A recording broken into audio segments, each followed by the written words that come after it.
আসসালামু আলাইকুম প্রিয় নবম শ্রেণীর শিক্ষার্থীরা, আমরা পূর্বের ভিডিওগুলোতে ধাপ ক এবং খ আলোচনা করেছি। এই ভিডিওতে ধাপ গ আলোচনা করব।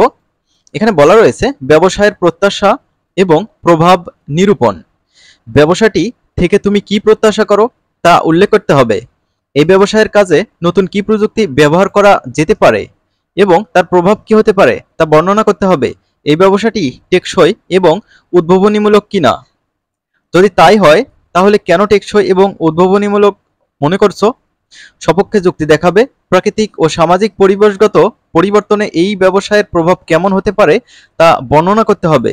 তো শিক্ষার্থীরা, চলো আমরা ধাপ গ ব্যবসায়ের প্রত্যাশা এবং প্রভাব নিরূপণ।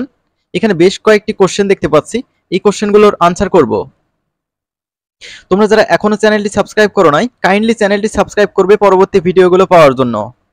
সমাধান: ব্যবসাটি থেকে প্রত্যাশা অবশ্যই লাভ, তারপর হচ্ছে পরিবারের চাহিদা মেটানো, তারপর হচ্ছে আর্থিক অবস্থার পরিবর্তন হওয়া, বাজার আয়ত্তে রাখা এবং দীর্ঘমেয়াদী আয় বৃদ্ধি করা।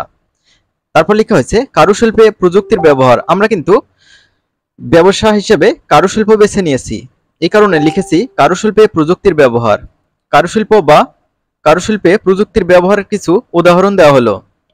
কম্পিউটার এইডেড ডিজাইন, যেটাকে সিএডি বলা হয়। কারুশিল্পে উপকরণ ও আকার তৈরি করার জন্য সিএডি ব্যবহৃত হয়। এর মাধ্যমে কম্পিউটারের সাহায্যে বিভিন্ন ধরনের উপকরণ ডিজাইন করা হয়, যা পরিমাপগত এবং পুনরাবৃত্তিমূলক হয়।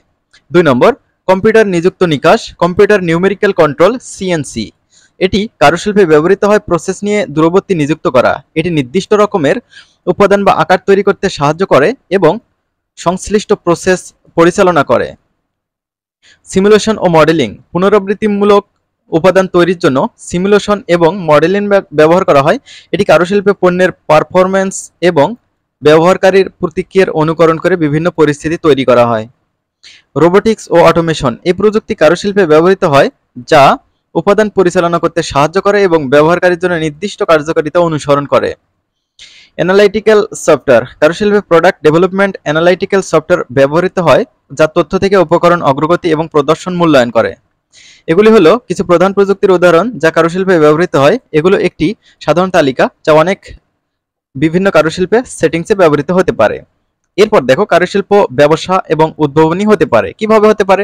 টেকসই, স্থানীয় উপাদান পুনর্ব্যবহার, হস্তশিল্প উৎপাদন, দীর্ঘস্থায়ী পণ্য তৈরির মাধ্যমে টেকসই অর্জন হবে।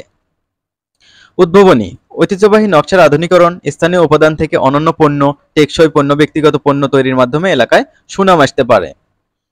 প্রাকৃতিক ও সামাজিক পরিবর্তনে কারুশিল্পের ব্যবসার প্রভাব। তো কি কি প্রভাব রয়েছে? ইতিবাচক এবং নেতিবাচক প্রভাব রয়েছে। ইতিবাচকগুলো দেখো, রাসায়নিক ও পণ্য উৎপাদন, প্রযুক্তির উন্নয়নের ফলে কারুশিল্পের উন্নয়নে প্রাকৃতিক উদ্ধৃতি এবং পণ্যের গুণগত পরিবর্তন হয়। এটি উৎপাদন পদ্ধতি এবং উপকরণের প্রস্তুতিতে প্রভাব ফেলে।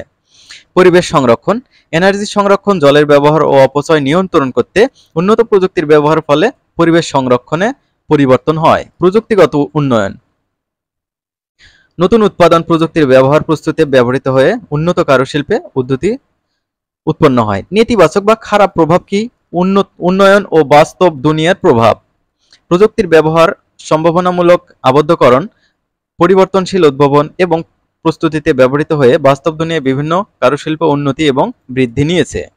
তো শিক্ষার্থীরা, আমরা পরবর্তী ভিডিওতে সর্বশেষ ধাপ ঘ এবং তার পরের ধাপ আলোচনা করব। পরবর্তী ভিডিও দেখার আমন্ত্রণ জানিয়ে শেষ করছি। আল্লাহ হাফেজ।